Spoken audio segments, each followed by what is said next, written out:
Yo. It ain't many in here yet. I'll let y'all join up. Dak owns Filthy. What's up, man? What's up with it, man? I can't call it. People crazy out here. I can't call it. What's good? What's good? Let's fucking go. To my boy, how you been, brother? Squinting because I forgot my goddamn glasses and shit. But I've been good, man. I've been good. I've been traveling a lot, having fun on some real. I don't know. It's like for me, I just be needing to recharge my battery sometimes. So yeah, I got a chance to do that. So I'm good with that. But when I come back, man, I come back, and I think it's you know, on the one hand, I don't want to say like misunderstanding because it's not a misunderstanding because you know what you say. But on one hand, I think people misunderstand me, like who I am.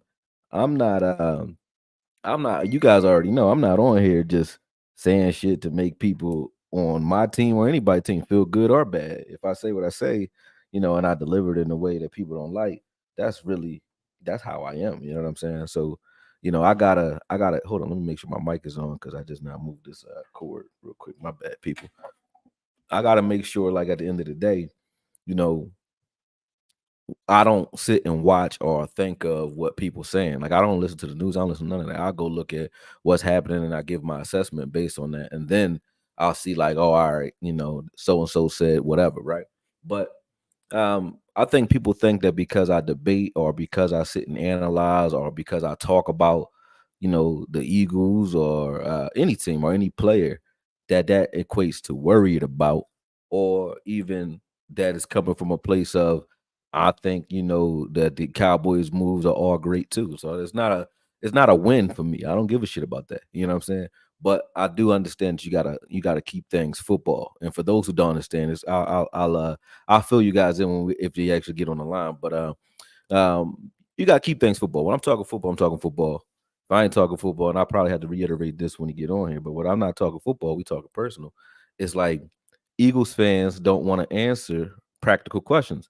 And I can tell on Twitter, you think that a lot of people think that because my responses is just like getting back to business, that I'm sitting here like rolling over in my sleep about it. That's not what I'd use Twitter for. I like to, kind of throw rocks in the pond and see what the ripples look like. That's what I like Twitter for in the first place. Is interesting conversations come out of it, breakdowns come out of it, stuff like that. But I think people mistake that for I'm like sitting here playing or something. Like, nah, man, I'm gonna respect you as and people know, like if I've gone too far too. Then if I do, if I insult you publicly, I'll apologize publicly. That's the way I am. Because I mean at the end of the day, we're throwing things back and forth and those conversations get where they get. But I never intentionally like sit there and try to play with people. That's why when I go and throw low blows, people feel bad about it. And sometimes I do too. I ain't gonna front. But I usually got hit first. I'm not bothering nobody. That's the one thing nobody ever said about Okoye was like he go out and seek people to bother. I don't bother nobody. I don't bother nobody. So I think that's what gets lost in the sauce when it come to me arguing with people on Twitter. They think that I'm like starting these arguments.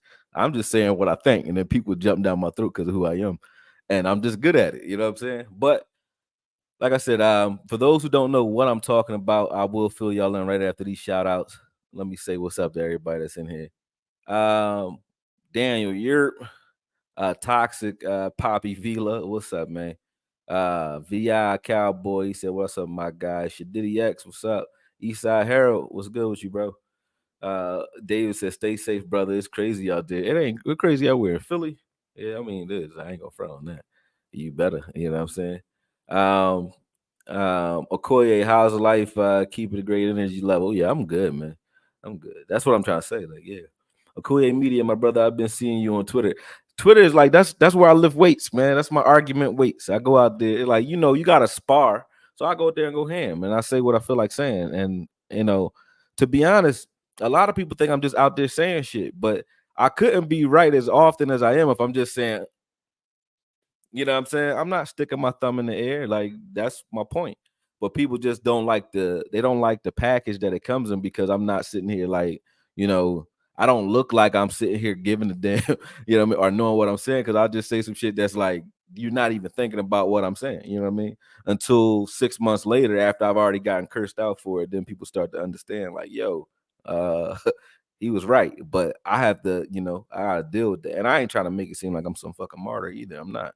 It's just that's the culture that Cowboys fans have come used to, and I don't think Eagles fans or anybody else who comes across my content understands that about me. So they think that the things that I say that sound insane are just insane out of hatred. It's insane because you're just not paying attention to the fact that Hurts might really need to be, looked at on a 6-year window versus a 3-year window. Because in my opinion, a running quarterback, in my opinion, is they're different. They're just a different breed. And I'm trying to kill time because I wait for time and those guys to join up. If they join up, they join up. If they don't, we'll just start the show and do something else. You know what I mean? And I'll change the title because he asked to do a show. You know what I mean? If you guys know what I'm saying. But he asked to do a show. He's not here yet. So I'll if somebody want to buzz him on Twitter or something like that, do that. But I sent him a link, so he should be able to get in. But as I said before, when you look at the way we're the way I'm looking at the teams anyway, the way I pay attention to things, it's just I don't know. I feel like a lot of people look at the way I view things and they think, Okoye is crazy or he's looking for headliners or something. That's not the case. That's basically what I'm saying. It's not the case. But I'm not going to run from it either, though. Like I know what I'm saying sound crazy, even to my own fan base. So I was like, you think I can't take it from the Eagles? Like, of course y'all don't believe what I'm saying. Why would you? Why would you think that Hurts is not ready yet? And I was talking about running quarterbacks having to be graded on that 6-year window because they have a thing that a pocket passer doesn't. Like a pocket passer knows from the rip, and it's funny that they wouldn't got Pickett. But a pocket passer from the rip understands like my legs aren't my claim to fame, so I'm not going to get out of trouble more often than not running the football if that clock goes off my head. Whereas a running quarterback has that cushion until they get hurt or if they get through the first 3 years of their contract when it's time to get that money. Now they got to prove to the team that they can like spin the ball, right? The perfect storm though, comes in sometimes where you're a kid that wins early, like a Hurts as well. He got a great contract out of it, but at the same time, I think people expected his level of play to raise to the level of contract, and I'm like, I'm just saying, hold your horses. I ain't even like, oh no, I hate this kid. I actually look at him like, yo, that Dak had to go through that. That's why you're looking at an 8-year progression because he had to break his leg in the gravy juice before he realized, like, yo, I can't be a guy that's like a fullback that can throw. I got to really be able to protect myself in the pocket, and now he can. But he developed that, and it's hard for pocket passers. I don't really know that many that do it. So it's hard for pocket passers or for running quarterbacks, I'm sorry, to develop into a pocket passer type. I think you got like Michael Vick late in his career. The second Michael Vick was more like that. He tried to stay in there more. And you had maybe Randall Cunningham. You guys can name another one if you come up with one, but that's it. You know what I'm saying? That's it. I can't think of many. I can't think of many. But that's the point. When you say that though, you say that out loud, that's the truth. But nobody wants to hear because you look at the results and you say, okay, we won.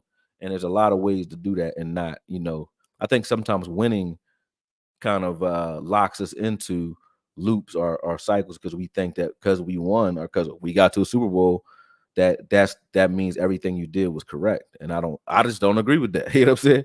I don't think Howie Roseman's a bum though, but I just don't agree like that Super Bowl run. And I said that, publicly, but I don't agree that the Super Bowl run was one that was just like, once in a lifetime, one in a million.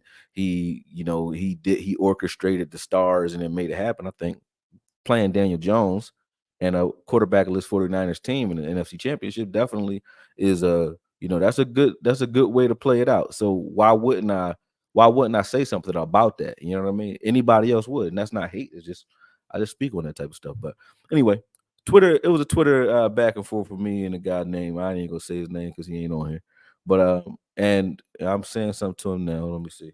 But basically, we was going back and forth, and the second time I spoke on it, I just said, listen, let's get off the argument of whether or not you like the things I'm saying, because I am saying some crazy shit that you don't like about your team, right? So let's get off of the hate for a second, because I'm just giving you some rivalry hate. That's what I do. I do that with little brothers. I do that with my cousins. Like I would call you, man, talk about your team, because that's what I do. It's not I hate you though. You know what I'm saying? Because it's not personal. But so basically, that's what I'm looking at. Like that's what we sending. You know what I mean? At first. I wake up in the morning, but he like, yo, I'm not answering the questions. So I wake up in the morning, and then it's like any fan that's in Philadelphia, that's from Philadelphia, that's a Cowboys fan, is a snake and all this other crazy shit, right? So I said, hold up. First off, I know you ain't arguing with no other content creators that are from Philadelphia, right? That's a Cowboy fan other than me yesterday. So it was like, one, you indirect talking, and then two, how I become a snake over some content. You know what I mean? So text me, we talk, but you know what I mean? I just said let's talk live because he seems to want to only speak live. So I'm waiting for him. I'm about to text him now. I'm waiting for him because I just want to understand, where these snakes on the plane come from. You know what I mean? Hold on one second. Let me see.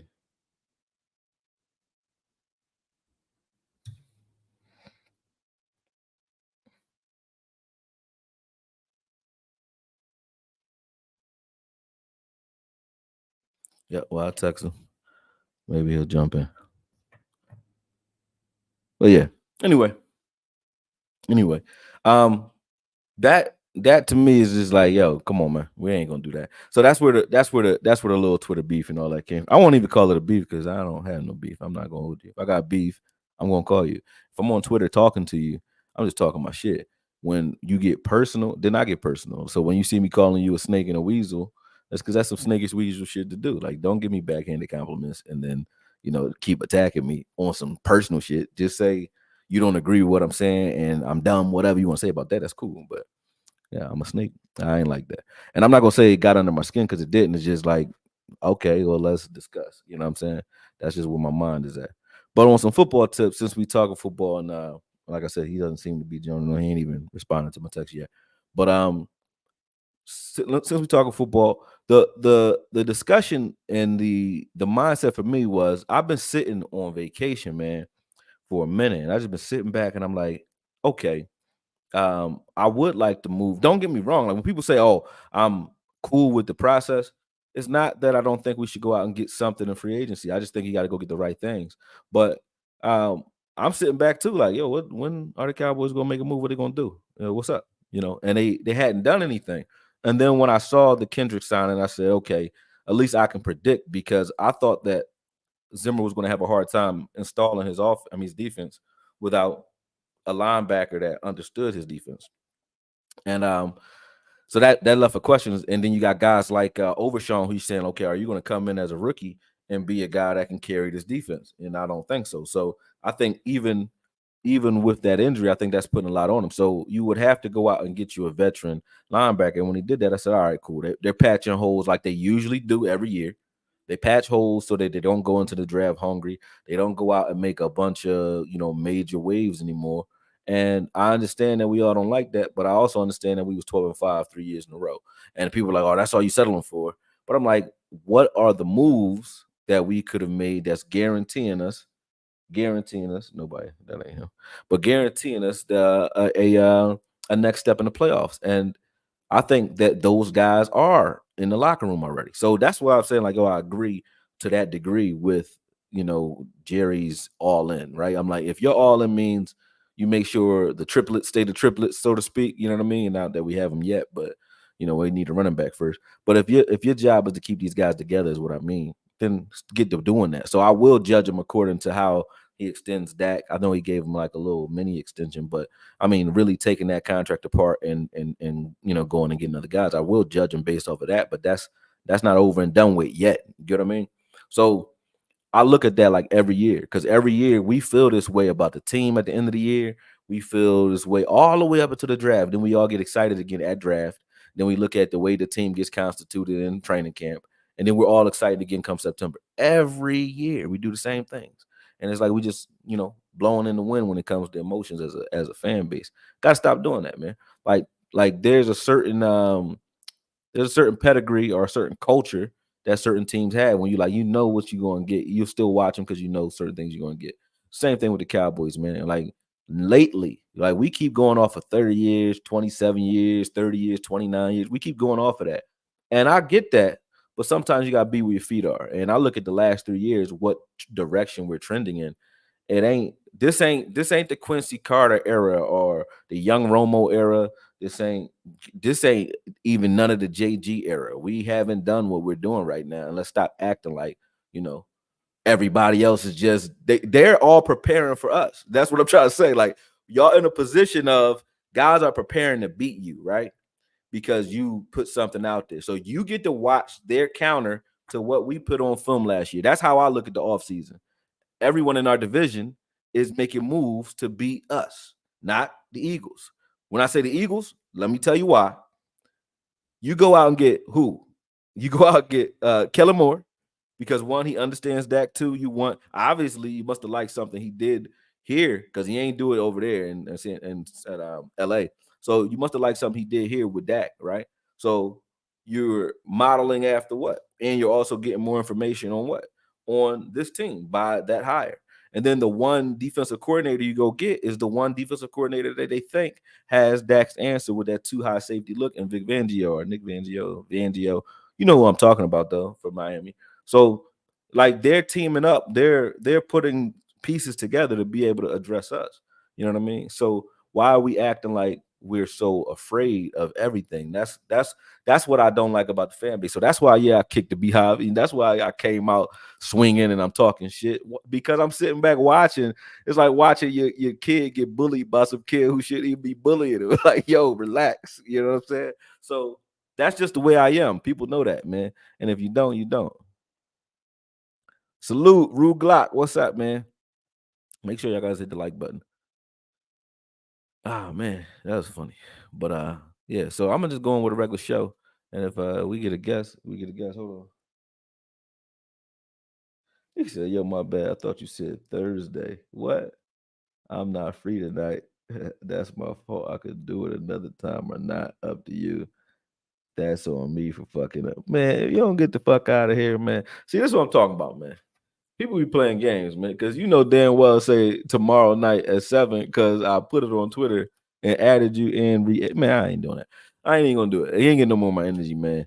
But Tom Stacks, peace, man. I asked him some questions about his team because you know we're looking at you know, like I said, when I came back, I'm like, yo, the Eagles, they made some moves. I ain't gonna front, but the way I really looked at the moves they made, I looked at it like you know, you're building a house and you got some patchwork to do, some leaks in the ceiling, and you patching them up. I wouldn't say that's an improvement, but it is like sustaining. And I'm not hating when I say that because they have made splashes in the past that I think were like very impactful. But when I look at it now, I'm like, okay, Bayard's a dynamic safety that you have to use correctly. He could play in the too high scheme. He likes being off ball and in space, you know, able to like he has good range and he can hit, right? But you got that CJ Gardner. CJ's not a better tackler, not as good a tackler as Bayard. And you know, he has better ball skills and better coverage ability because the boy is he was a corner, he's a slot corner. So when I look at you know, a move like that against CJ Gardner or CG, whatever, Gardner-Johnson.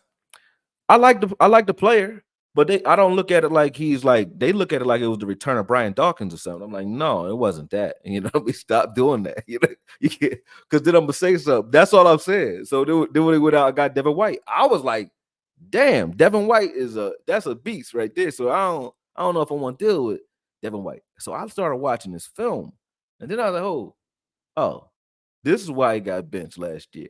He was playing soft, man. He do a lot of stuff. Funny that they from LSU. He's from LSU too, I think. And so was Clark, and they were doing a lot of same stuff, like reaching instead of putting a body in there, wasn't being physical. So I said, well, that's another pick where you know you needed a linebacker. You got one that I don't think played that great last year, but he's here and he is an athlete. Maybe Fangio could do something with him. You know, I think Fangio is a great coach, but I'm not scared of Devin White. Like, oh my God, they got they don't win and got Devin White. Nah, I don't look at them like that. You know what I'm saying? So a lot of these moves are good moves for what's available and to patch up the team. That's all I'm saying. But to act like we didn't have the holes to begin with. They have the holes. They need to make moves to patch the holes because they have got a bunch of 1-year deals. We don't need to make those moves to patch holes because if we say last year that we're one of the most deep teams in the league, which we were, and we lose some players, do we need to fortify that depth? Probably. But at the same time, that's why we're deep in the first place because that guys back there. We had a safety room that all could have started in the league somewhere. We had a defensive line that had 2 starting defensive lines that could play in the league somewhere. And maybe it's best that they did because some of those guys need better rotation, like Sam Williams, so on. But when you got those guys like Sam Williams stepping up, you got a guy like you want to see a good year out of a Mazi. You got guys like, and I'm not saying like he's one of the anchors you put on, but you got guys like Chauncey that you want to see, take a step forward. Osa probably in a different role or moving into a different spot, playing a different technique with Zimmer, hopefully. But you want to see those things happen. These are guys that were in heavy rotation that weren't starting. So where would we be like, we need to make a splash like now? And if you say running back, I would probably agree. But why would you want a running back that has miles, even though they have the name, they have miles on them, right? You want some used cars, or you want to go get a used car that's like dependable, go grab one wherever you find one, a cheap running back, and then go draft you one. I think that's what the Cowboys' approach is, and I can't say that they've been this consistent in drafting, and if they, which they have, and they don't know what they're doing. Because even though last draft, I got some questions about last draft. Nobody played really, but I still look at that as like, I don't know what was going on with Dan Quinn. I don't know what was going on. I'm not just blaming him, but there was just some weirdness going on with the organization last year, especially we all know circulating around linebacker and the usage of a lot of this personnel. I thought some of it was like less about winning and more about who got paid more or who we want on the field more. Like you look at Izzy McQuamu, that tells you everything you need to know. Hold on though. Akoye, please get your glasses. They are at my house. I'm not at my house. I'm at my studio, so we lose out on the glasses today. But I will blow it up and so I can read everything real quick. Boom, that make it better. All right, not me, not me. I know great football teams when I haven't had. We haven't had that in years. I feel you, and like I said, I'm not here to tell nobody how to feel. That's where people get screwed up too. Like I ain't here to tell you how to feel about nothing I'm saying. I'm not telling you how to feel about nothing you saying. I'm not saying it ain't. You don't have no valid questions, but it's difference between valid questions and being scared all the time.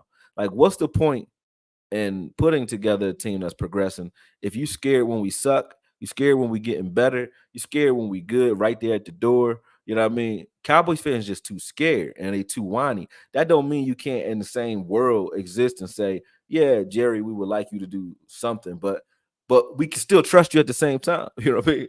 I could say I would like you to, I would see some moves I would probably make out here, right? But at the same time, I'm like, I have seen in the past that they've done a great job with drafting, and when they need someone, they will go out and get what they need as far as what the defensive coordinator is asking for, as far as like certain levels of grocery list. Because I feel like Eric Kendricks was a grocery list signing, and I don't got a problem with that. I don't got a problem with that. I watched some of his film too. I've been watching his film. Um, I've been watching a lot of Vangio, so I'll probably put that in here real quick since we ain't got that to talk about. But I've been watching Vangio's approach in that Miami game against Dak, and just to get an understanding as to like how we were attacking it, and just getting a look at again the defensive coordinator the Eagles went and got to stop us. Abram, what's up? He says Sheagles are mad because they want us to care more than we do, and the way they care about the Cowboys. Oh yeah, man. They when I don't even like the they think that the they I don't like that because for me it give them too much it give them too much energy. I do say shit to them, but that's what I'll try to address today. I'm like, yo, don't get it twisted. Like if you look, it's a difference between Twitter and my YouTube channel. How many Eagles videos you see on my YouTube channel? It's like I don't pay the Eagles no mind. I talk shit to Eagles fans because why would I come out? What I'm supposed to come out and say, fuck the Cowboys? That's what the Cowboys fans do. They get talked about so much. It's like they done turn into like they start self-hating, you know what I mean? They start talking shit about themselves. I'm like, yo, y'all do know we all on the same team, right? Like, we got some problems, but let's keep that in house. Let's argue with them. Why we talking shit about us, they talking shit about us. That's weird to me. I'm not doing that. So I'm like, okay, yeah, you got shit, we got shit. So let's do that. Let's not act like we are perfect. Because just like we can go and talk about draft and we can say we draft. Well, we are not a great free agent team.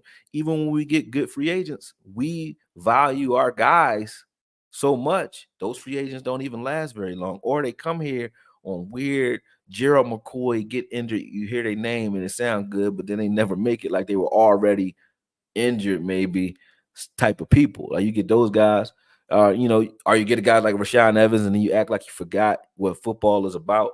You know what I mean? So those types of moves have been made. We can say that about us, but I also say at the end of the day, when you buy a Super Bowl, you might not, or try to buy one, you might not be, and if you miss, it might not be as easy to patch those things up, and that's what I'm saying. And I think that's part of what's going on with the Eagles, but the other end of it wasn't even coming from that. It was like, okay, we are exactly where I thought you guys were in your quarterback's learning curve, but we're going to see how excellent and how much attention to detail he pays and how much work he puts in. Because I'm not saying it's a permanent thing. He can come out of the fact that the film has caught up to him, but he got to do that. Like, let's not act like y'all didn't go six losses out of 7 games on down the stretch. That's hard to do. That's very hard to do. But we want to keep acting like there's nothing going on here. Like, no, we could talk about us not winning out the first round. I already talked about that till I was blue in the face. I got 5-hour videos about it. So we ain't got to talk about that no more. Let's talk about the truth, though, about everybody. You know what I'm saying? So when I came back and used the Eagles as an example as to why you don't just jump out there and go crazy in free agency, I'm not saying they haven't gone anywhere from it, but they're constantly filling the same roles over and over again. And that looks like progress when really it's just no continuity. That's how you build your core team. And they're not talking about the 2 main pieces that they lost that they act like don't matter, which is the centerpieces of both their offensive line and defensive line. Their best defensive lineman and Cox gone, and their best offensive lineman and the brains up there and Kelsey gone. I've seen Jalen Hurts make a call on the line and call for a slide, and Kelsey said, "No, no, we going this way," to the quarterback. He said, "No, we going that way." That's what I mean by brains. Like, what happens when you got the guy out there who might be as good physically or better maybe physically than Kelsey, but don't have the cerebral aspect of that game? Like, that's a question that you got to answer. So when I asked those questions, he ran from it and just called me a snake instead of just saying, "This is what I think of this point, this point, this point." You know what I mean? That's what happened. Okay, let me see. What did I think about Hankins leaving? Can Mazi hold it down? Let me get some water first, and then we'll go from there.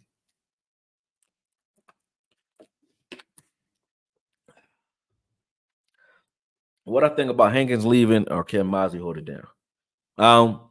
I think Hankins leaving is a problem, but here's why I'm not upset yet.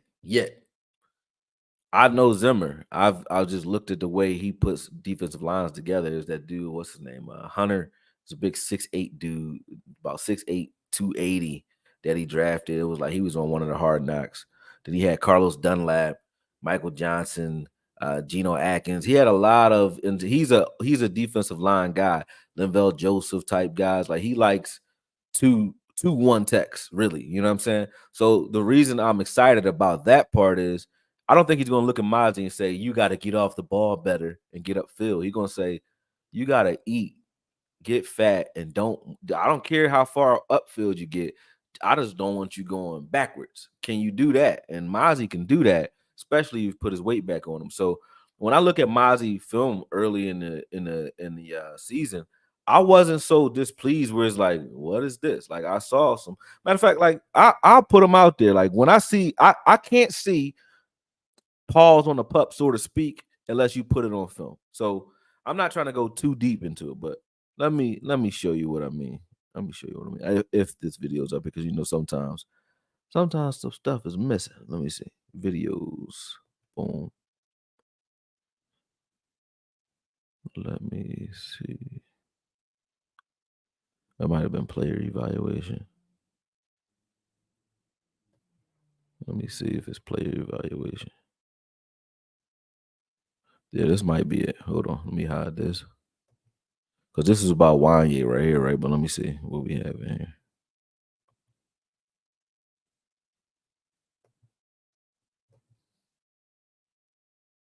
Yeah, I think it's some Mazi in this. Yeah, there you go here, right? So, boom. Let me see where we at here. Like, these types of plays, when I was looking, I said, all right, well, if you not it, right? If you can't do nothing for me, and I don't see nothing on film, and when I say nothing for me, I'm gonna give you another example. Let me pull myself back into the screen real quick.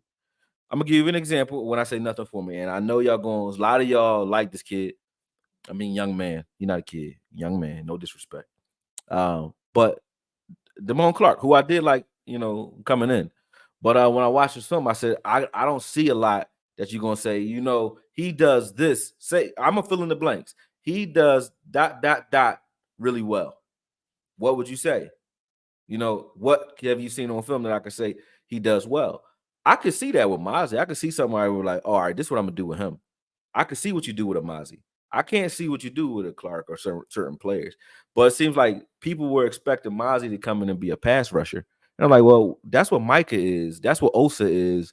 That's what, D Law technically, Fowler, Slam Williams. That's what those guys do. We needed a guy who could just, like you said, Matt, eat blocks, pause. But that's not what they asked for. That's not what they asked him to do. It's just crazy that they let this go this far. It's just crazy. But like I said, when I watch, this is Wanye in college. I was just looking at some of the range he had or whatever. But here goes there's Mazi in on this play. I don't think he in on this play. I think this was an Evans play. Evans and the Chauncey. Yeah, that was Evans. I was like, damn, Evans got some work here. I don't need this play though. Hold on. All right, yeah, this Mazi right here. Now look at this. So there's Mazi right in the middle of the field. Boom. I can see like that's not slouch work. I like that. I can live with that. I can live with you. Like I can see a Zimmer knowing how to work with a guy like that. Do you need more defensive tackles? Of course you do. But I saw enough in Mazi with that enough flash out of him where I said I know what you got if you have a guy who focuses on him. And I will say this, man, and I'm not hating on him, but I'm glad Dirty is gone because Day, I can't think of linemen getting better under Day. We had a bunch of linemen here. Like if you look at our defensive line, that was our powerhouse. But you would think that we were just pass rushers, though. We had everything in that room, and nobody was getting better. And to take Mazi and make him 290, I don't know whose idea that was, but it don't make sense. Not to, and then you have a Chauncey on your bench. That don't make sense either. So when I look at Mazi, I'll find more of his film. That's Wanye. There's some Wanye there. But when I look at Mazi, I look at a guy that I can work with. That's all I'm really saying to you. And I feel like that's what Zimmer's gonna see too. You know what I mean? Excuse me. But see, that's him again. So it's like for me, I saw enough where I said, all right, if he wasn't 290, if he was still 330, I thought this was the 330 Mozzie doing this. I didn't know it was 290 Mozzie. So I was better off. I was better with his film when I realized he lost all his weight versus him being a guy that wasn't supposed to get moved off the ball. Like when he was taking on double teams at 290 and still holding up most of the time is it's cool for me. It's not great, but I didn't know they asked him to do that in the first place. You know what I mean? So I think that has to be talked about, and that's basically what I was doing. Let me see if these plays are these are Mozzie plays here. Let me see. Boom. Like I don't. Those are good reps to me.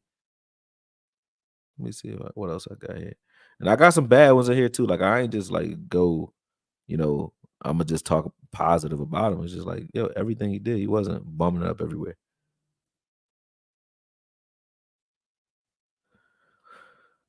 He said Tom character pulling up or what? No, man. Tom character is hold on, let me so back on here. All right, I'm back on here. Yeah, no, Tom said I'm not coming, I'll come Thursday. I didn't want to say his name because I'm like, I don't even want to give him no more tick, to be honest. You know what I mean? But no, he ain't coming. You said water. Let me drink some water. Yeah. We don't say water. Water. Hold on. We would like some water.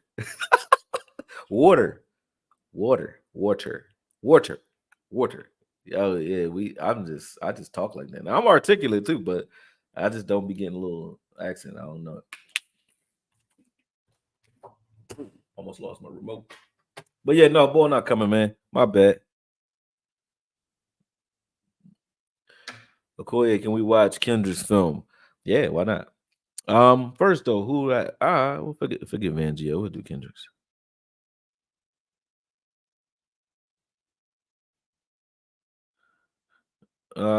He said he was asked. Hold on. He said for the bad plays though he was a rookie that was asked to drop his normal playing weight. Yep, I don't know why people quitting on him already. Shaking my head, yo. I agree. I think that, but that's we gonna get to see who he is mentally and how he really thinks because it's crazy that you do that to a kid like that you claim that you want the best for and want the best out of, but and you know he hasn't gotten a fair shake yet, and then you hear the backstory to it. I'm not mad at Mazi at all, and I wasn't even mad at none of the film I showed you. Like when I saw certain plays, I said, "Dang!" I saw plays where I was like, "Damn, who is that?" And and those plays to me was like I think this is one. No, that's not it. He got washed out there. Yeah, watched out there. I told you I put the bad reps in there too. I want to show you like a couple plays, like one where he was like pass rushing. I was like, what the? He was killing. You know what I mean? I'm like, you gotta work with him. You gotta do certain things with him. But I think if you get his playing weight up and you give him a guy that like teaches him how to unfold and unpack all of his run stopping capability, I think you're gonna have yourself a good player. How good? I don't know. But I know, and here's the thing: I know he had just as many sacks as Nolan. Yeah, Nolan Smith, who I also wanted. I ain't gonna hate on Nolan Smith like I ain't want him here, but that's what happened.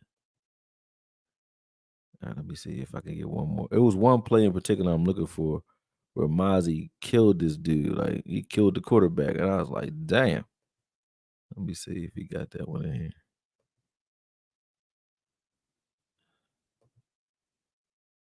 Maybe I didn't get this one in here. Or I skipped it or something. But either way, no matter. Y'all get my point when it comes to Mazi. Y'all said you want me to watch some Kendricks film. I will. I will do so. Hold on.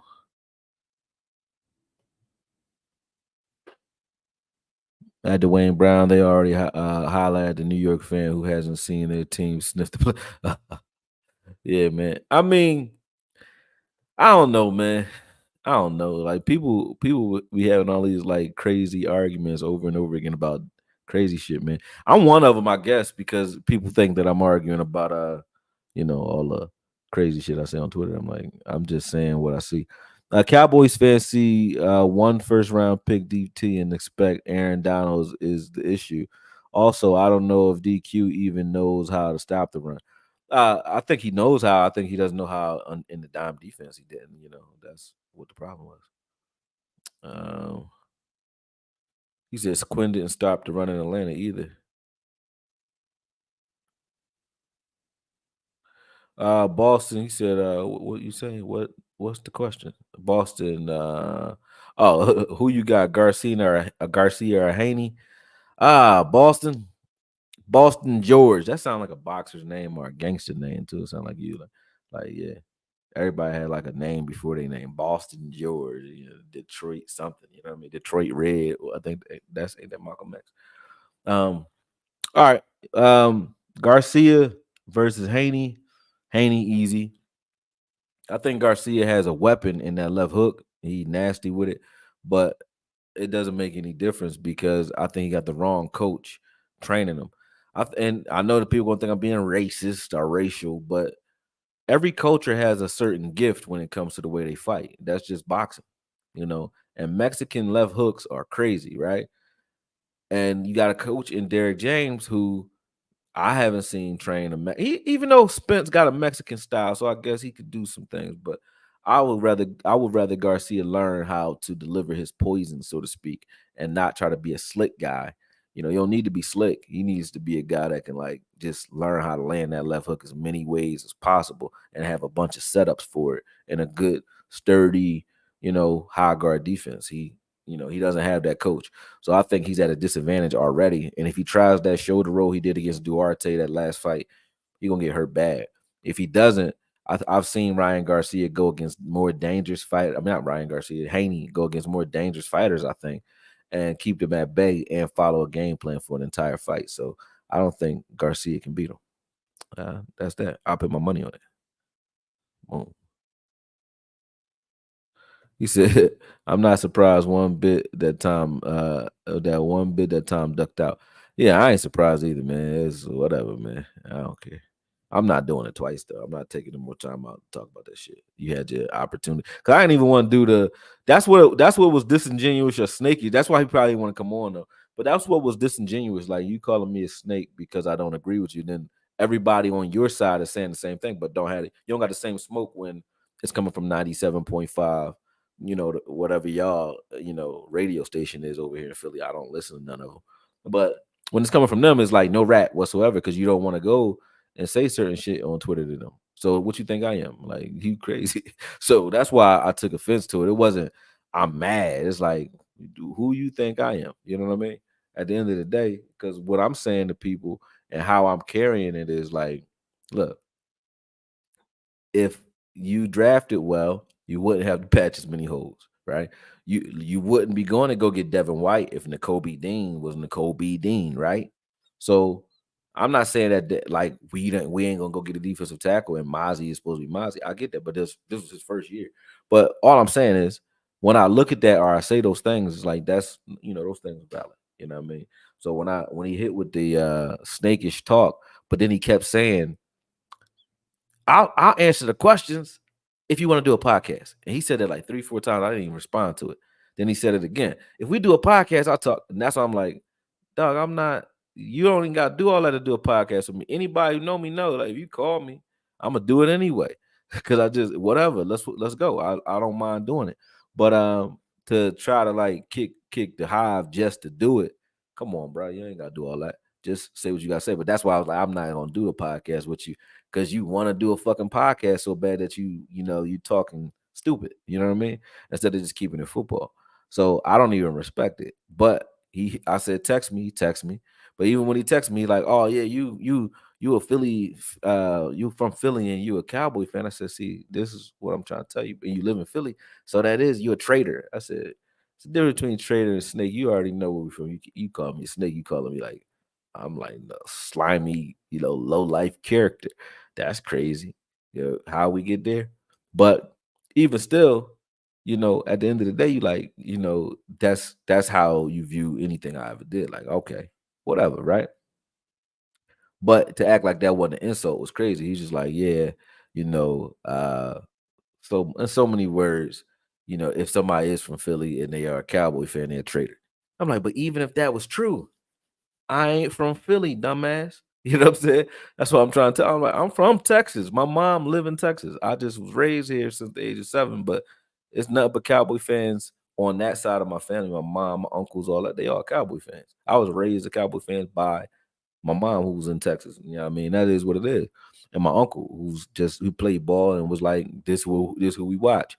Not that it even matter, but indirect talk, crazy talk was just crazy to me, man. So yeah, that's what we did the show for. That's what all that was really. That's what the show was supposed to be on. I'll change the title. We'll talk about something else. But like I said, that happened. What's up? What's up? Forever toxic. Oh yeah, I wasn't like it wasn't nothing going on. I was traveling. I was traveling. Yeah, I was traveling.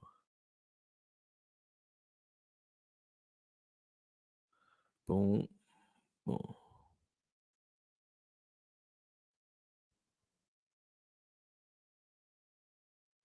boom.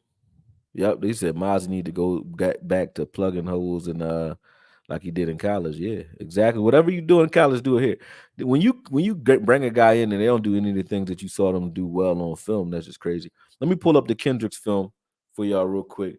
While I'm doing that, I'll let the Wanye and Mazi and whoever else film this was play. Hold on. I wanted to see what Wanye's range. That's why I was looking at that film. But I watched it. I was like, I don't know where his skill set where it came from. You know what I mean? So I said, let me take a look. I'll take a look that way. All right, LA Chargers.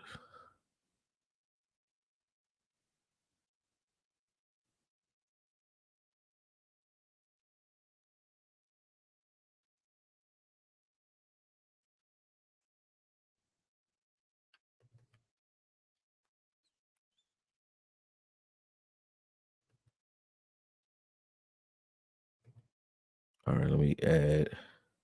Kendricks. Man, boy, wasting my time, man. Crazy.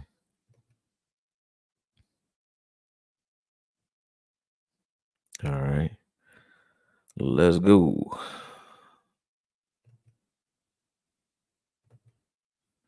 All right. All right, let me make sure y'all can see that. And yep, I'll give myself more space, full screen. Boom. Make sure y'all can see that. Yep. All right, cool. I think Kendrick's number 6. Let me see where he at on this field. Make sure it's a game where he wasn't hurt. I just picked a random game. I didn't even care. I picked Buffalo because they ran through us like Swiss cheese. Here it is. Is him in the middle of the field? Yeah, I think that's number 6. I can't see from here. Yeah, that's him.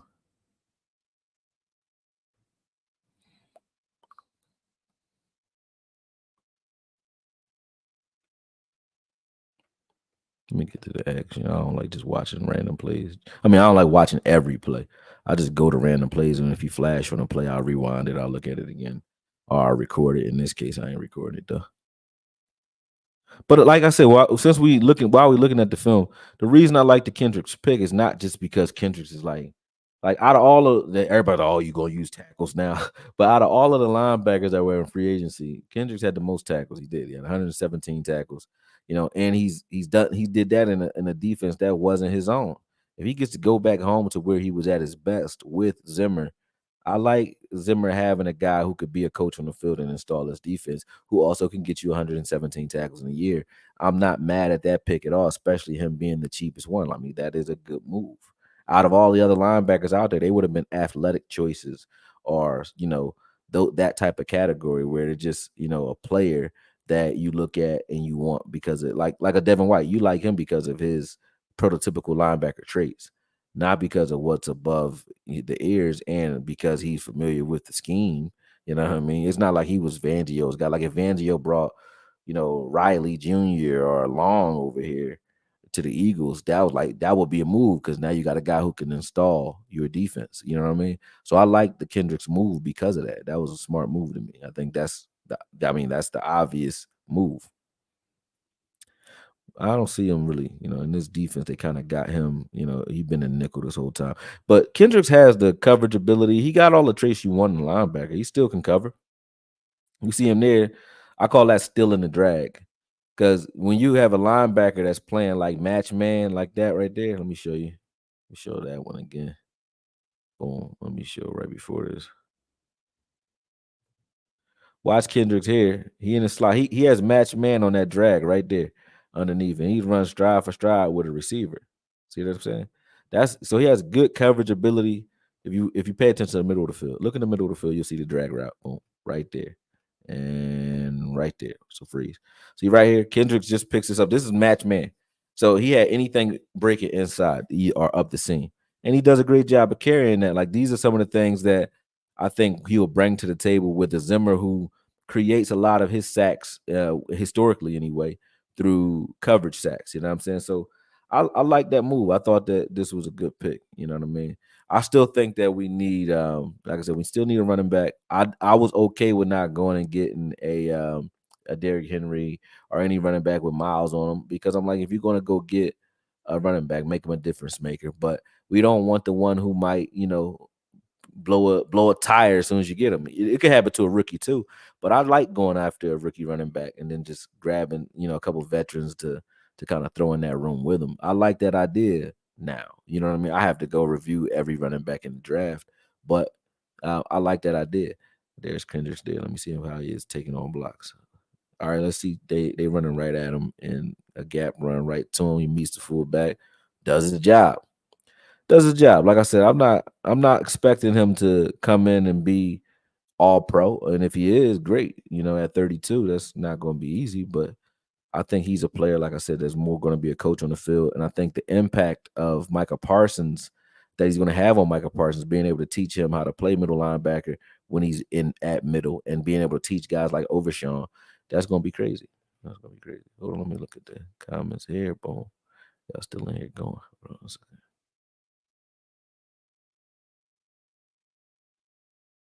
He said if Kendricks gives 100 tackles, it's money well spent.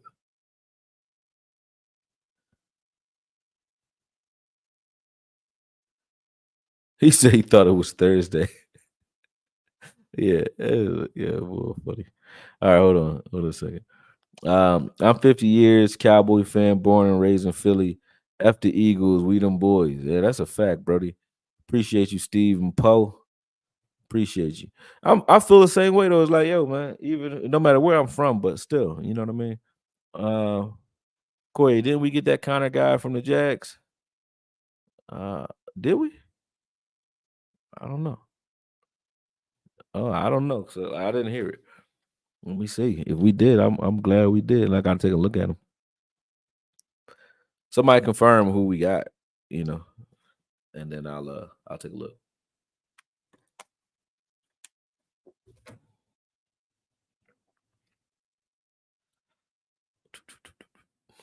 Let's see, where's Kendricks? I think he off the field on this play. Let me go back to that screen so I can move stuff around. Yeah, and I just picked a random game. So and I saw, like I said, I saw how the Bills ran through it. So I said, this might be interesting to see how well he played against them, even though they have a totally different scheme where they're not running the ball primarily. But you can see on his run fits, he was a forced player on that one. Probably wants that rep back, but it wasn't bad. You forced to cut by being decisive.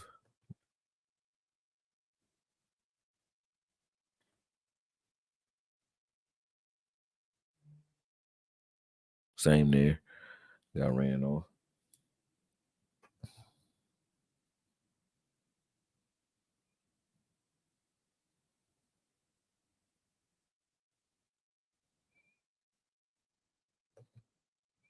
Yeah, they got him inside, caught him inside here, boom. And nobody sealing that. They was kicking that back to him. He got himself washed inside. But yeah, man, like I like the Kendricks move. I'll put together a full breakdown for you guys because like I know going live and just going through random plays, I don't like doing it because it's not getting the full aspect of like what you wanted to do, what that defensive coordinator wanted to do on a particular play. Like here, why did he scramble? Like, what was he looking at? What did Kendricks do anything that we can't quantify on a stat line? Because when I'm watching it this way, it's just like mainly stats. You know what I mean? Oh, he got a tackle here. This is how he did it. But I usually go through the whole thing. You know what I mean? Whole game and check him out. But like I said, you get a quick look at him, and we go from there.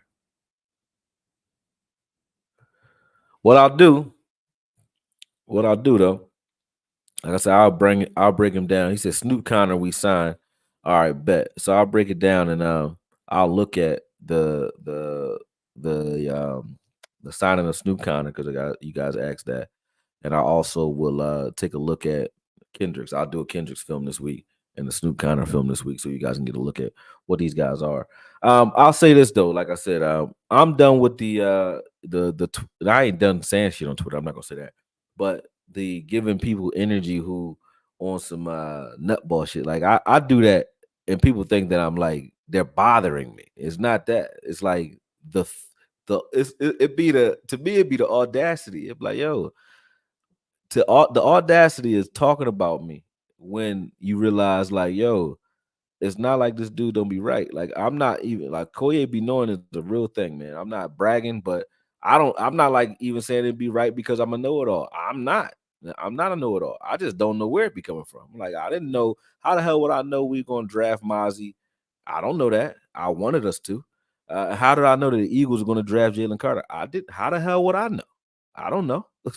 But they did it. You know what I'm saying? So it became I'm hating on Jalen Carter all of a sudden when it was done prior to. And then when you look at like the Hurts video, I said what I said about Hurts. I didn't say one shady thing towards Hurts. I said Hurts is going to go through the same thing Dak went through, and I meant it. I said when film catches up to him, I'd like to see what he does with new coordinator. And it went exactly how I said it would go. In the beginning of the season, they was jumping out the window cursing me out about saying it. And then by the end of the season, all of those things came true. And it was like, yo, come on, man. Marty Ma, what's up, Brody? That's my bro, my best accountant this side of the Mason Dixon. What's up, my brother? What's up? He said, "What's all this talk about Stephon Diggs?" I don't know, man. I don't know. I don't know what's up with Stephon Diggs, man. I mean, yeah, I don't think we should. I don't think we're gonna go get him. That's what I don't think. I don't really think we should, to be honest with you. I think having one receiver on the prima donna level, in my opinion, who's CeeDee Lamb, who wants to be fed the ball, so to speak.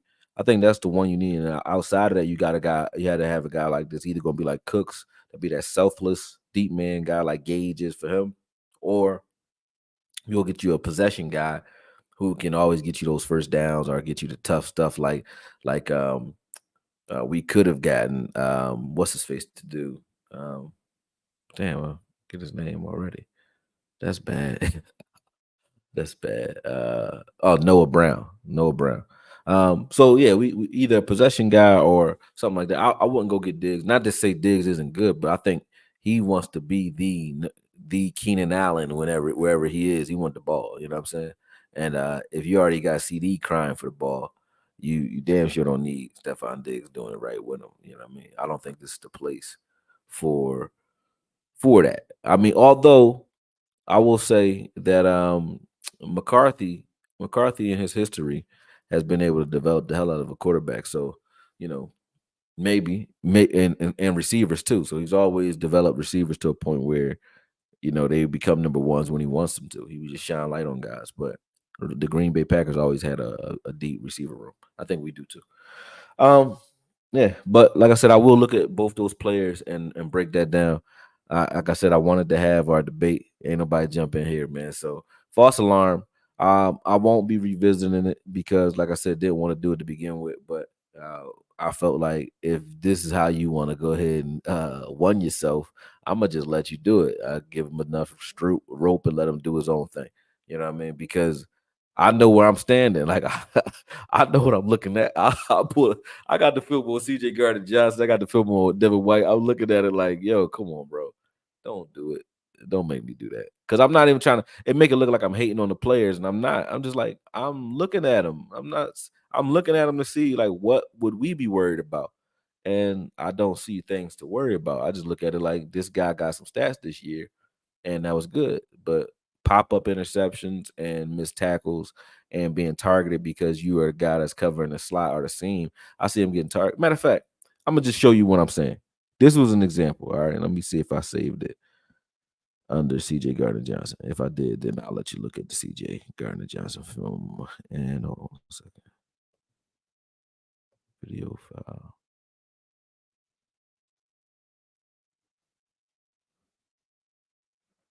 Did I put that up there? Hold on, I got it. Hold on one second.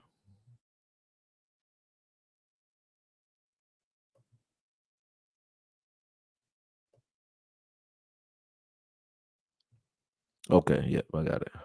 Did I save it? I did. Hold on, I'm gonna save it right now. Then I'll pull it in. CGJ.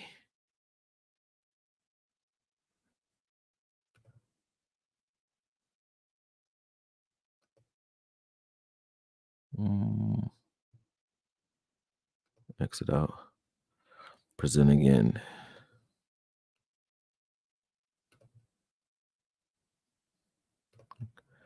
All right, got it. So, like, I'm not just making it up on these guys. CJ is up to the left. He's number 23 on this joint, right? All right, CGJ, whatever you call him. I just said, okay, you see him there. Like, he was a corner. So I don't look him to be like a crazy hitter, but he's not. So when I say, okay, when I said he's good but not great, they think that I'm talking trash about him. I'm just like, no, he's not a guy that I'm scared that you're gonna come down and hit you. And he's a guy that he could do he's versatile, he could do some things, but I don't look at it as I'm not as afraid of that as everyone else. That was a good hit there. But against a receiver in open field, didn't see you coming. Like I don't mind those. He will pop you, but corners can pop you. But he's not like the most surest tackler.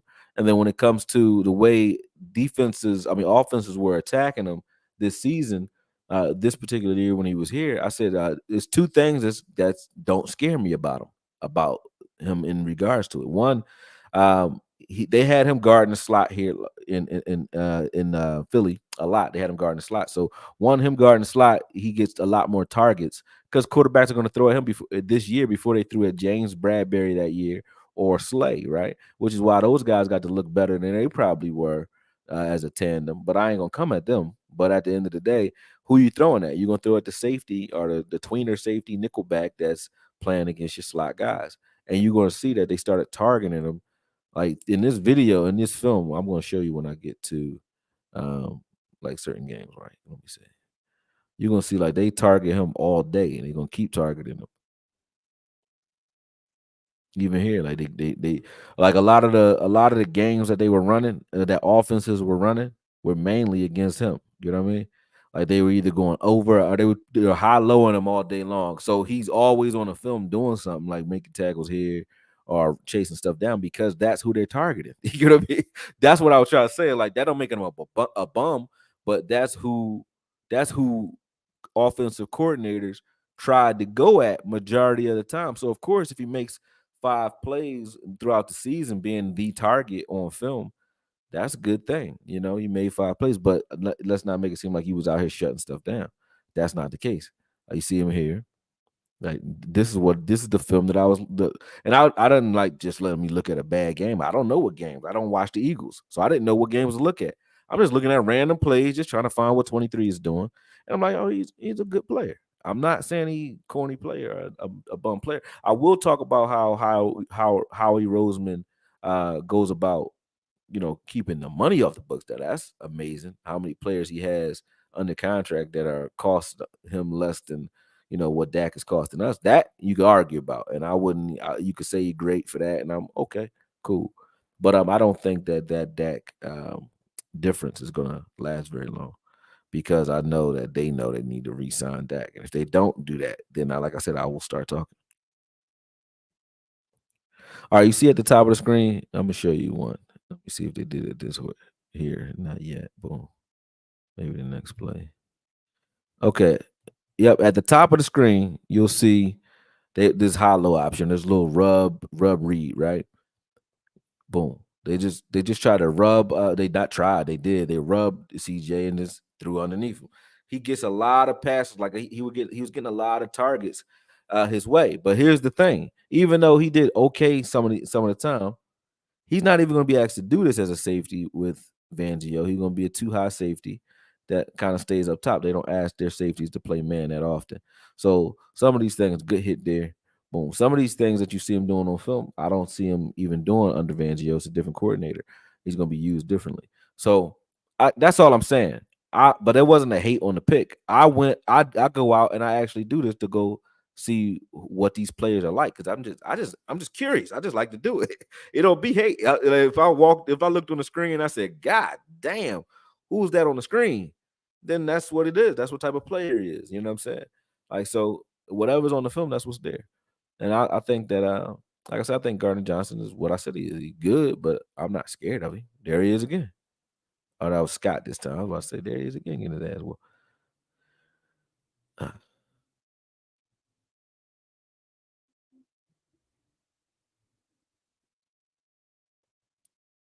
Good routes there, boom.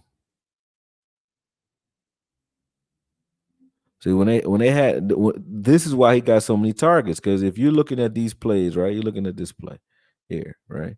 Every time it's like if you had Bradbury or at the time their reputations anyway, a Bradbury and a Slay to deal with, you're not gonna throw at Bradbury and Slay. You're gonna throw because they're gonna say, "Oh, you're gonna have Gardner Johnson covering a wide receiver in the slot."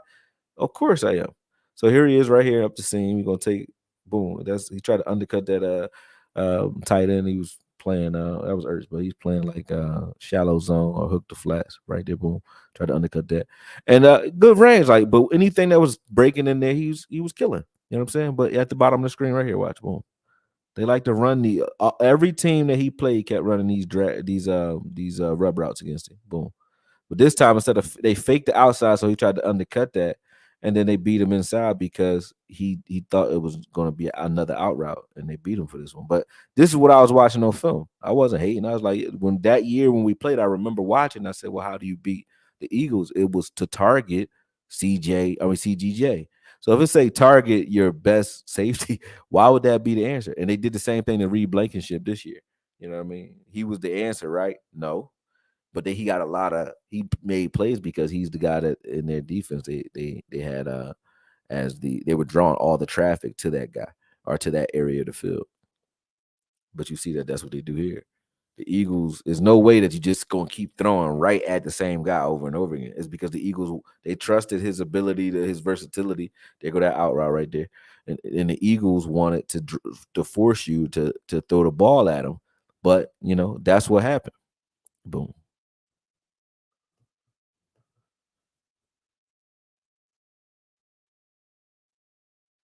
So when I'm seeing that, I'm like, yo, he get picked on the whole game. So I wasn't looking at it like that. Hate. I'm just like, why y'all talking like this dude was a shutdown anything? He wasn't. He wasn't that. You know what I mean? He wasn't that. And that's not hate. He just wasn't that. I didn't see that on film. I saw a guy who made some plays out of being attacked a lot. That's it.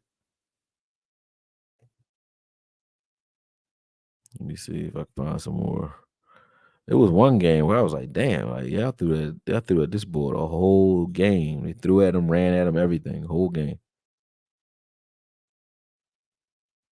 Here, they see that's even still they still key. He's still the key on every play. So when I say here, watch it, that's his gap, right? And his run fit. But now they see that he's following because they like to use him in man. And now you only got one guy on the second level, that side of the field. That's an easy one. Boom. Right up the field. But everything that every offensive coordinator I was watching in every game, he is the key. Like he is who they target. So, and I was saying that like that's the truth. It's just the truth. That's who they target. I wasn't making it up. So I don't got nothing against the kid. You get what I'm saying? Or against the guy. I think he's a good player. But like this is how teams attack them.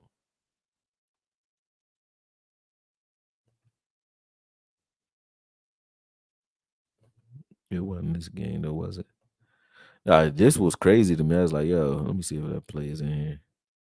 Where they had him go, they'll put him up against like CD Lamb, like this one right here. Yeah, they put him up against CD Lamb in the slot, all kinds of craziness, man. So I was looking at it like the way they use them is just crazy.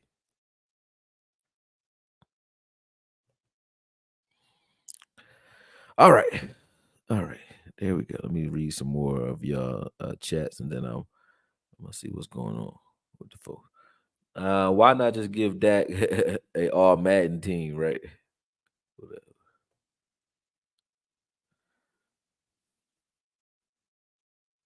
He said Keenan Allen and DJ Moore would be a cool little duo this year. I think so. DJ Moore that's a perfect guy to match him with because he's like a playmaker, but he's not a guy that requires 20 passes. He's not a possession guy. Keenan Allen's a possession guy. So that'll be a good combination. I think CeeDee Lamb is a dynamic possession guy too, but he could do everything. Like he can get you your possession routes.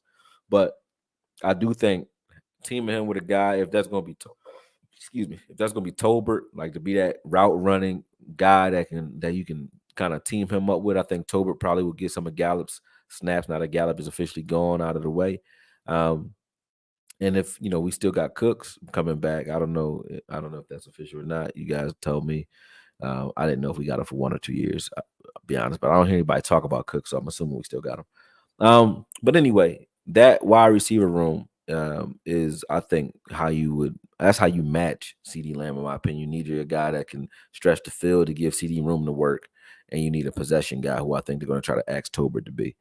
So I don't know how crazy they're going to go at wide receiver either. And I know for a fact though, everybody here or a lot of the Cowboy fans are going to be upset when they don't see it because I don't think that they're thinking about wide receiver half as much as a lot of the fans are. People have such an skewed view now because of the networks when it comes to judging teams and players, and they just cannot separate the two no matter what.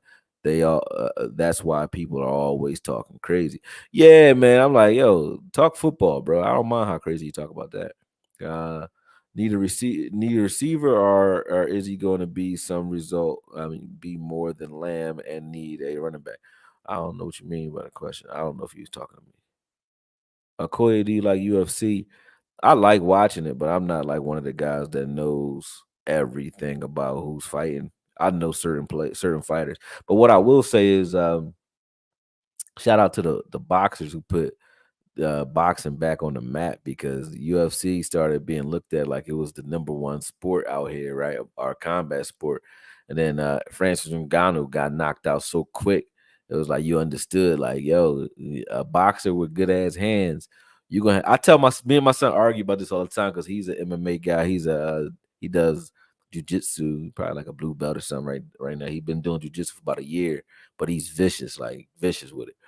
We got like natural stocky builds. So in my family, so and he's strong. He can like probably pull a tree trunk out the ground.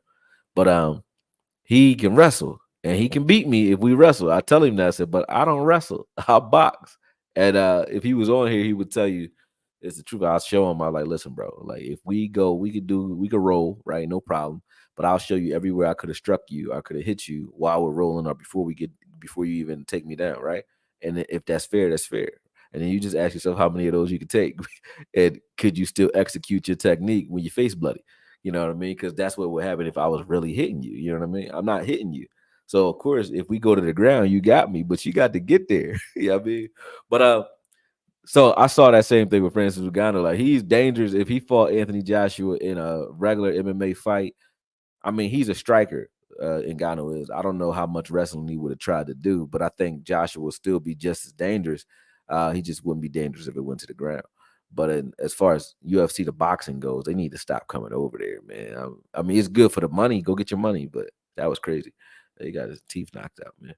Got the shit knocked out of him. Akoye, how you feel about Maidana being Floyd's most entertaining fight? Um, how I feel about Maidana being the most entertaining fight? I wouldn't say that was his most entertaining fight. I don't know why people think that. In the late Floyd, excuse me, the late Floyd was fighting some fights like Cotto, Maidana. He had some fights. I mean, Pacquiao wasn't entertaining. Ricky Hatton was like he had a lot of entertaining fights. I think to me, his most entertaining fight to me was against Chop Chop Corley. When he fought Chop Chop, Chop Chop was a southpaw that can punch, that was quick, and he was hitting them. You know what I mean? What was his name? Demetrius Chop Chop Corey or Derek Chop Chop Corey, something like that. But dude was hitting Floyd. He was catching him. Floyd got pissed off and showed me something in that fight. Also, like the Shane Mosley fight, came back from that. Zab Judah fight. There was a lot of fights where I saw Floyd actually show you why he is who he is. He's not just a slick fighter that everybody give him credit for. Like Floyd's style, I'll probably break it down one day as to what he really is doing in there, because people are not paying attention to what Floyd really was and why what he did was so great. And I'm looking at his size too. Um, in boxing, like there's a lot of weight bullies. There's guys like, who can walk around 180 and still make 47. Floyd walk around 150. So everybody he fought a lot, like McDonald, he fighting guys that walk around 30 pounds bigger than you. So you're really not even in that weight, because if he was in his proper weight, Floyd probably would have never been above 135. Meaning you walk around 150, most fighters who walk around 150 try to make 35 or 40, at least 40. And but to be at 47 against guys who are coming down from 68, 76, 85, 185, stuff like that, hey, that's not easy to do. And that's what he did when he got to 47. But Floyd before 47 was like, that's the Floyd that beat Arturo Gotti. Like that guy, entertaining. The way he beat the shit out of Arturo Gotti, like that wasn't fair. Entertaining fight against Diego Corrales, those was fights. So those fights didn't even look fair. And people forget that Floyd did all that. Like he just went on a tear of tearing motherfuckers up who wasn't supposed to be, well, who was supposed to be those guys. And then when he beat them so easy, they say, "Oh, you need to move up." Then he moves up. They're like, "Oh, well, you need tough competition." Then he's like, "Well, these are bigger fights now." You know what I mean? So, and even in those fights, Robert the Ghost Garcia, nut. A lot of these fighters, people aren't giving Floyd the credit for, but he fought a lot of champions. But yeah, man, good question.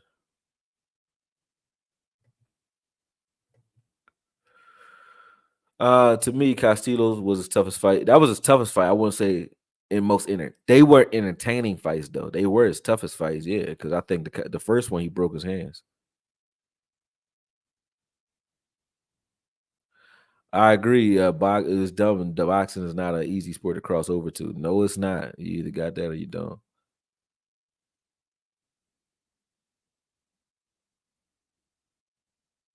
Got to use your reach.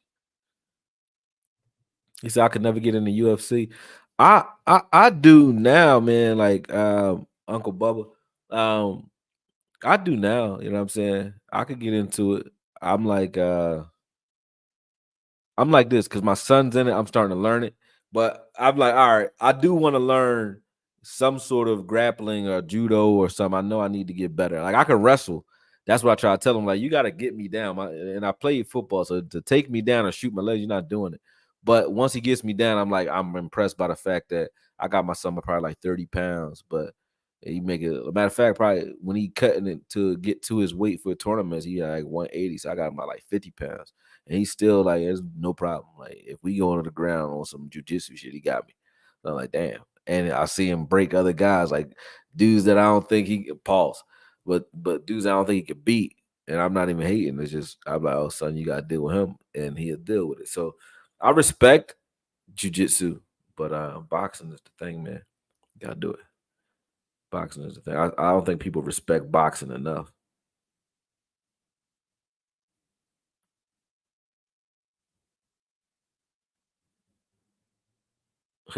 He said Floyd is garbage, huh? Damn. Let me see.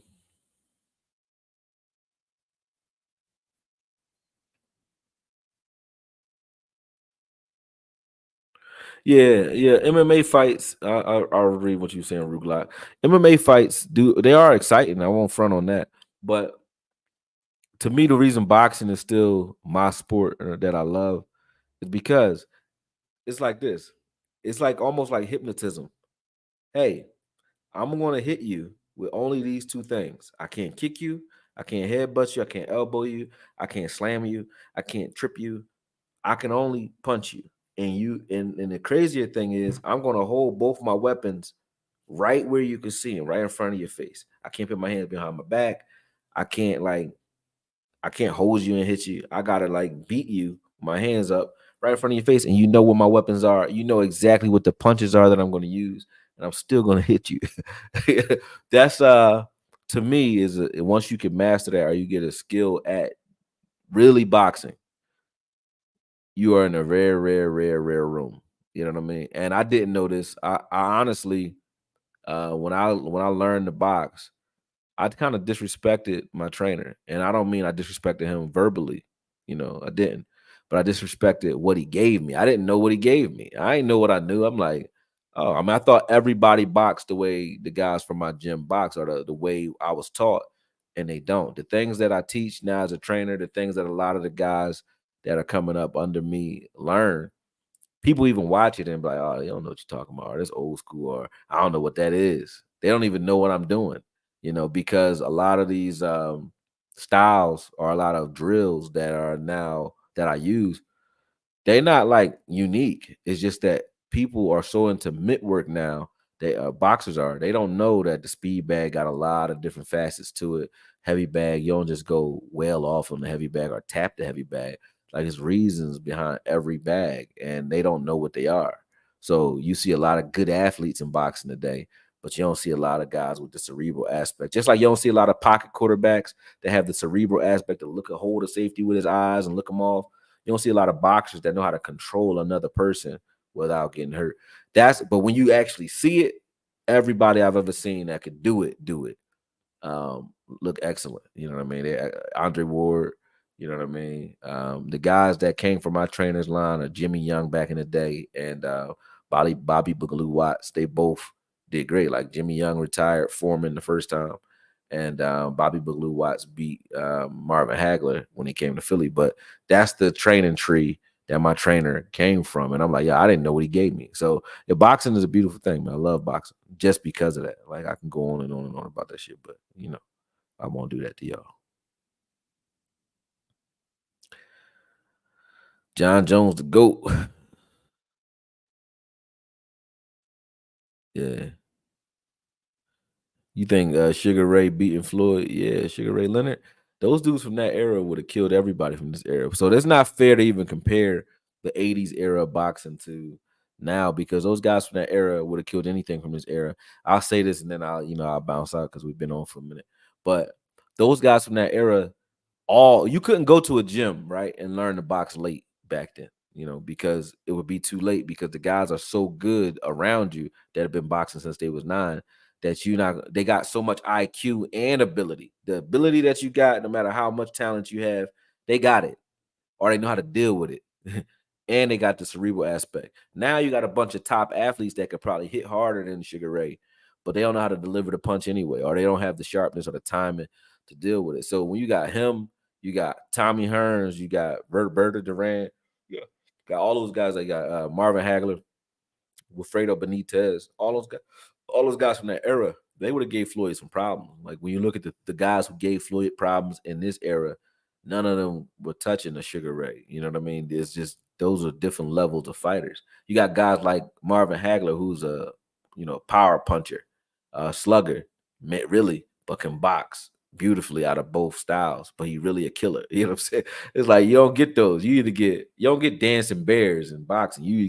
Today you get guys who just straight up got, except for Tyson Fury, but you got guys who just straight up coming to like a buzzsaw to chop your head off. But Ngannou wasn't supposed to go very far. I think, Joshua did exactly what Fury should have did, which is like show him like, yo, you don't got no business in this lane, bro.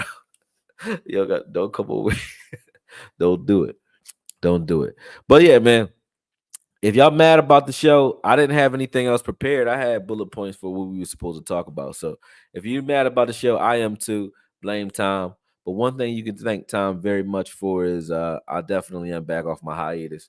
So I'll see y'all again probably Thursday. I'll go live, and then I'm going to break that content down and some of the content from this video down and break down Kendricks, Mazi. There's a couple guys I got on my list that people sent me, but make sure you guys like and subscribe if you haven't done that already. Also, let me see if I got any more super chats before I leave, because I don't want to ignore anybody. But make sure you guys do that, and also inbox me or at me in Twitter or inbox me. I don't know if you can on Twitter.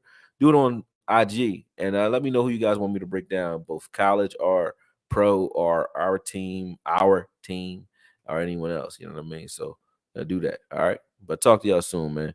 Yeah. Sorry if I waste anybody's time, but it is what it is. Don't blame me, blame time. But I won't be doing this again. Peace.